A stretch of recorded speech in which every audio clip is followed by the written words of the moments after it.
लेकिन कुछ अहम बातें हैं जो करनी है, उसके लिए थोड़ा सा टाइम चाहिएगा, तो इसलिए तबरेज साहब की इजाजत।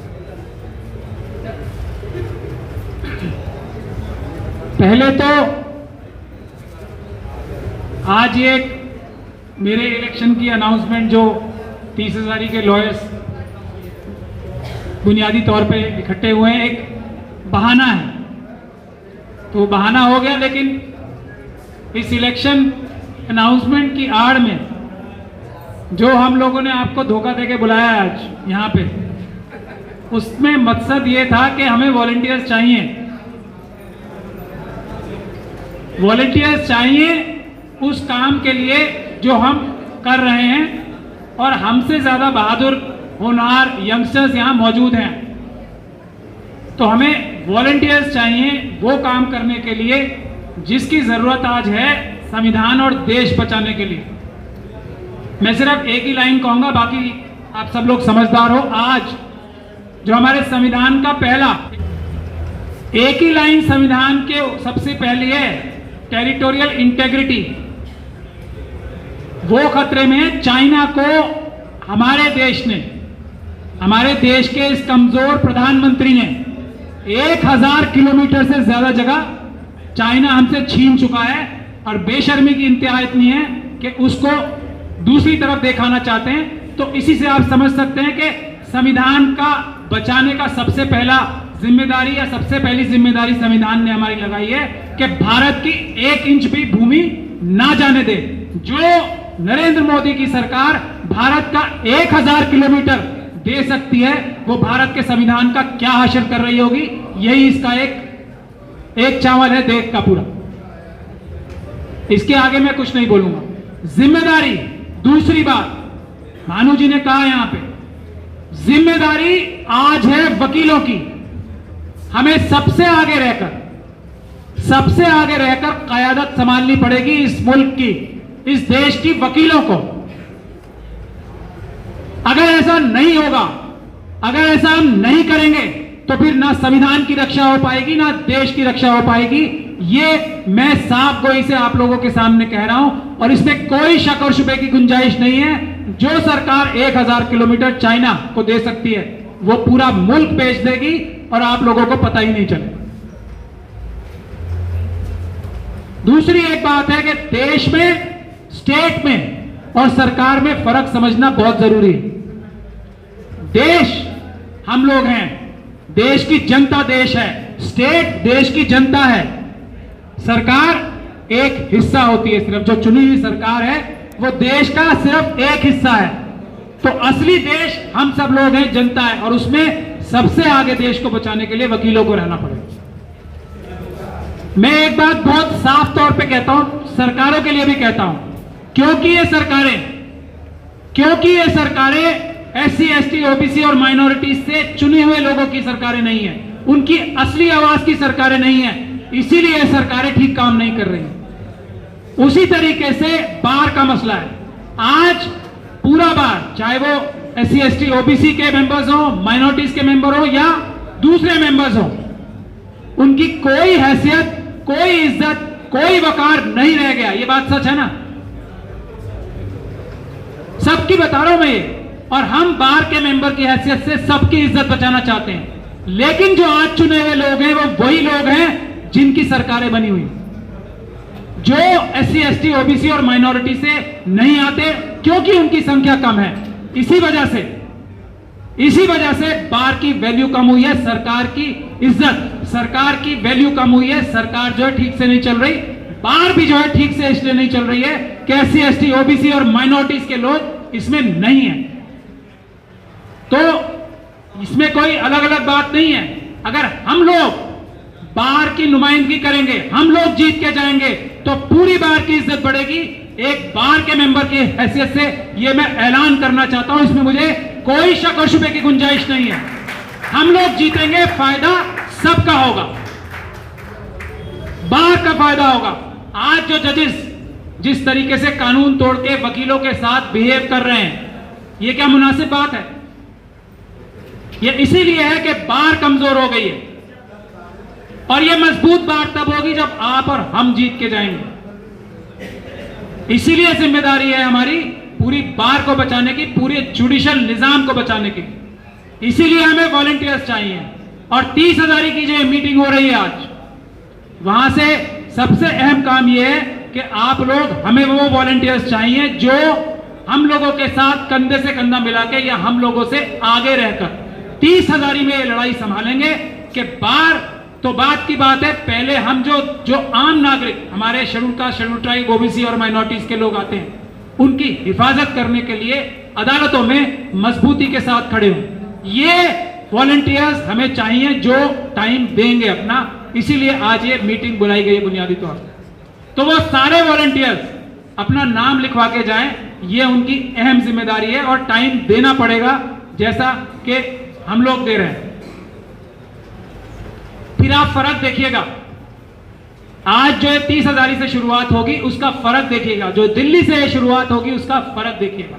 फिर हम पूरे मुल्क में भी, पूरे देश में, हर एक डिस्ट्रिक्ट में, जैसा अभी भानु जी ने बताया, मैं उसको रिपीट नहीं करूंगा, इसी चीज को रेप्लिकेट करेंगे। लेकिन अगर मैं अपना नाम लेके तो नहीं बोलना चाहता, सिर्फ ये बोलना चाहता हूं कि अगर कोई अच्छा बार काउंसिल का मेंबर, ईमानदार बार काउंसिल का मेंबर, वो बार काउंसिल का मेंबर जो जजों से फेवर्स नहीं लेना चाहता, जो बार के लिए लड़ाई करना चाहता है, अगर वो जीत के जाएंगे मुट्ठी भर भी, और अकेले किसी के जाने से ज्यादा फायदा नहीं होगा, अगर हम लोग 4-5 लोग, 2-3 लोग भी जाएंगे तो उससे फायदा होगा। तो एक तो मैं ये गुजारिश कर ही रहा हूं कि बहुजन समाज की जो दर्द रखता, जो बहुजन समाज के कॉन्सेप्ट को मानने वाला हो, एक कैंडिडेट शेड्यूल कास्ट कम्युनिटी से भी आना चाहिए, जो साथ के साथ हमारे साथ कैंपेन करे। हम दोनों यही कम्युनिटीज मिलकर साथ कैंपेन करें। तो भानु जी, IR सिंह साहब मौजूद हैं, हमारे दूसरे सीनियर साथी मौजूद हैं। मैं आप लोगों से इस स्टेज के माध्यम से गुजारिश कर रहा हूं कि एक कैंडिडेट भी ऐसा होना चाहिए, ये बहुत शर्त है, जो भानु जी, कैंडिडेट ऐसा जो बहुजन समाज की का मन रखता हो, नाम से नहीं, परिवार से नहीं कि पैदा उस समाज में हो गए।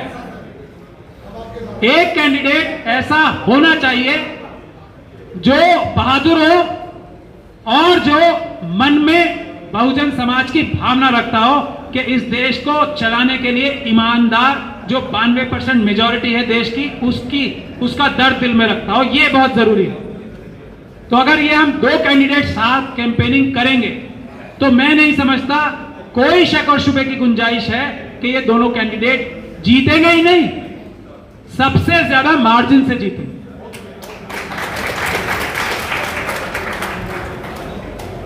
अब इसीलिए ये अनाउंसमेंट आज की जा रही है और इसीलिए आप लोगों से ये सिग्नेचर कैंपेन भी कराया जा रहा है कि बार काउंसिल ऑफ इंडिया को ये बताया जाए कि बार काउंसिल ऑफ इंडिया के ऑफिस बियरर बार काउंसिल नहीं है। बार काउंसिल के मेंबर, जिस तरह इस देश के असली मालिक देश का एक एक नागरिक है, उसी तरह से बार काउंसिल ऑफ इंडिया के असली मालिक बार के मेंबर्स हैं जो यहां हम ये बैठे हैं। बार काउंसिल ऑफ इंडिया हो या बार काउंसिल ऑफ दिल्ली हो, वो बार के मेंबर्स की मर्जी से चलेगी, किसी के पदाधिकारियों की मर्जी से, और वो भी गलत मर्जी से नहीं चलेगी। ये इसीलिए सिग्नेचर कैंपेन हो रहा है। अब जब 1-2 मेंबर्स भी बार काउंसिल में अच्छे जीत के आएंगे, पहले मैं खुलेआम इसीलिए प्रेस को बुलाया था आज, ये ऐलान करना चाहता हूं कि फिर, और ये हमारा फर्ज है कि हम अभी तो लाइव स्ट्रीमिंग शुरू हो गई ना, ओपन कोर्ट का कॉन्सेप्ट क्या है कि जज जो न्याय कर रहा है वो पूरे देश को पता लगना चाहिए ये न्याय इस तरह हो रहा है। ये पूरे देश को पता लगना चाहिए कि ये वकील साहब हैं, ये वकील साहब हैं और ये वकील साहब हैं जो इन जज साहब के सामने बहुत अच्छा रिजल्ट लाते हैं। ये पूरी दुनिया को और देश को पता होना चाहिए। और ये जो दूसरे वकील साहब हैं, ये उनसे बहस तो अच्छी करते हैं लेकिन रिजल्ट नहीं ला पाते। बार काउंसिल के मेंबर्स की ये जिम्मेदारी है हमारे जुडिशियल निजाम को ठीक करने की। ओपन कोर्ट का कॉन्सेप्ट यही है कि जजेस ईमानदारी से काम कर रहे हैं या नहीं कर रहे हैं, यह पूरी दुनिया के सामने होना चाहिए। आज हमारे चीफ जस्टिस लाइव स्ट्रीमिंग की बात कर रहे हैं ना, बहुत अच्छी बात है। यह भी उसी कॉन्सेप्ट से आता है कि जज ठीक काम कर रहे हैं या नहीं कर रहे हैं, इसका फैसला देश की जनता करेगी। और उसका फैसला उसको फैसिलिटेट करने का, कि देश की जनता ये जाने कि जजेस ईमानदारी से काम कर रहे हैं या नहीं कर रहे हैं, ये जाने, तो उसके लिए बार काउंसिल की सबसे बड़ी जिम्मेदारी है। बार काउंसिल की जिम्मेदारी यह है कि किन किन लोगों को किस किस बुनियाद पे कोर्ट से कोर्ट कमिश्नर बनाया जाता है। कोई क्राइटेरिया है, कोई लॉजिक है? नहीं है। बार काउंसिल की जिम्मेदारी यह है कि जो ये मीडिएटर्स और मीडिएशन सेंटर्स में जो आर्बिट्रेटर्स बन रहे हैं, ये कौन से क्राइटेरिया से बन रहे हैं? क्या ये फ्री एंड फेयर क्राइटेरिया है या नहीं है? क्या एक ही मुट्ठी भर लोग रिपीट हो रहे हैं? बार काउंसिल की जिम्मेदारी ये है कि ये 50-60 जो ग्रुप्स हैं दिल्ली में, उनके अलावा क्या लॉयर्स बाकी काबिल नहीं रह गए? ये बार काउंसिल की जिम्मेदारी है। अच्छे मेंबर्स जाएंगे तो ये होगा। जजेस हैं, रिस्पेक्टफुली बात करेंगे मेंबर्स ऑफ द बार से। एक अभी मेरा खुद का केस हुआ है ना, प्रशांत भूषण जी का बताया, मेरे खुद के ऊपर कंटेम्प्ट हुई थी कैट से, अभी सुप्रीम कोर्ट ने बरी किया है। तो मुझसे सुप्रीम कोर्ट ने और कैट के चेयरमैन साहब ने एक बार नहीं बार बार यह कहा था कि आप सिर्फ दाएं से बाएं से छुपे हुए लफ्जों में सिर्फ सॉरी कर दो, चलो हम आपको छोड़ देंगे। लेकिन मैंने अपने लिए नहीं, बार के लिए, वकीलों की इज्जत के लिए सॉरी नहीं बोला। मैंने कहा मैं जेल जाने को तैयार हूं। लेकिन यह नहीं होगा कि जजेस जो हैं, जो जुडिशियल ऑफिसर्स हैं, वकीलों के साथ बदतमीजी करें और वकीलों के ऊपर ही कंटेम्प्ट करें और उसके बाद सजा करें विदाउट ट्रायल। ट्रायल कीजिए फिर सजा दीजिए। लेकिन ट्रायल होता तो मैं सुरखरू निकलता और वो जज साहब जिन्होंने मेरे ऊपर कंटेम्प्ट लगाई थी, सजा उनको होती।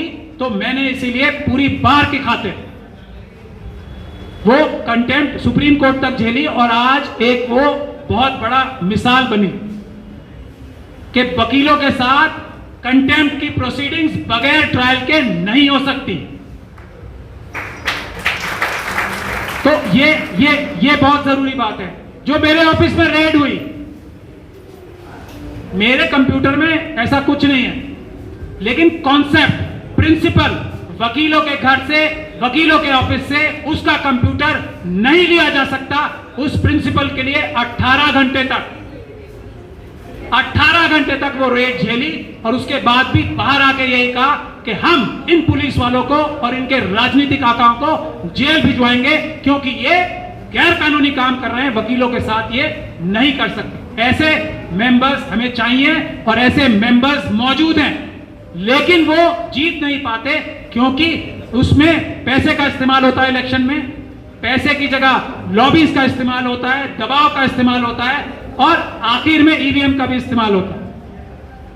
तो इसीलिए हम सब की जिम्मेदारी है कि बार को ठीक करें, बार काउंसिल्स में अच्छे मेंबर्स भेजें, अच्छे और टाइम पे इलेक्शन होना चाहिए। ये दो टर्म्स कैसे ले सकता है कोई? इससे ज्यादा गलत काम कोच नहीं हो सकता। इसीलिए हम आपसे गुजारिश कर रहे हैं कि बार को मजबूत करने के लिए आप लोग इस तहरीक से जुड़े कि बार काउंसिल के इलेक्शन सही टाइम पे होंगे। दूसरा, आप हर एक 30,000 की जिम्मेदारी लें कि 30,000 में हमारा कोई भी SC, ST, OBC और माइनॉरिटीज का मजलूम इंसान जिसके साथ ज्यादती हो रही है, तो हम सब टीम बना के, ग्रुप बना के उसके लिए पेश होंगे। और मुझे खुशी है कि डॉक्टर रितु यहां आ गई है। एक सेकंड के लिए स्टेज पे आ जाएं।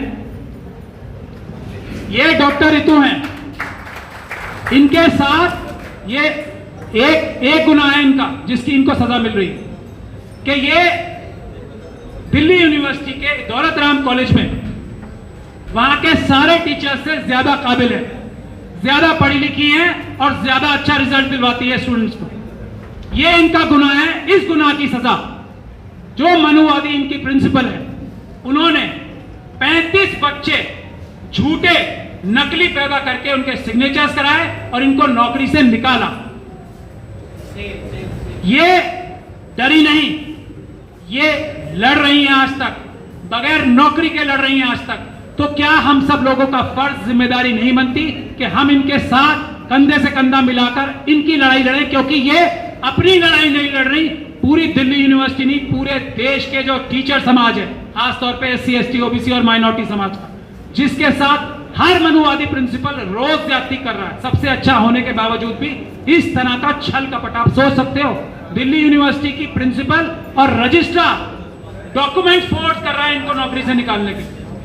तो कल 10 बजे, क्या है वो मोर साहब है ना, 315 कोर्ट नंबर में मोर साहब की अदालत में इनका केस है। धीरज मोर साहब हैं, SC/ST स्पेशल कोर्ट, तो 350 नंबर। तो भानु जी और हम जाएंगे इनका केस रिप्रेजेंट करने। ये टेस्ट शुरू हो गया आज से।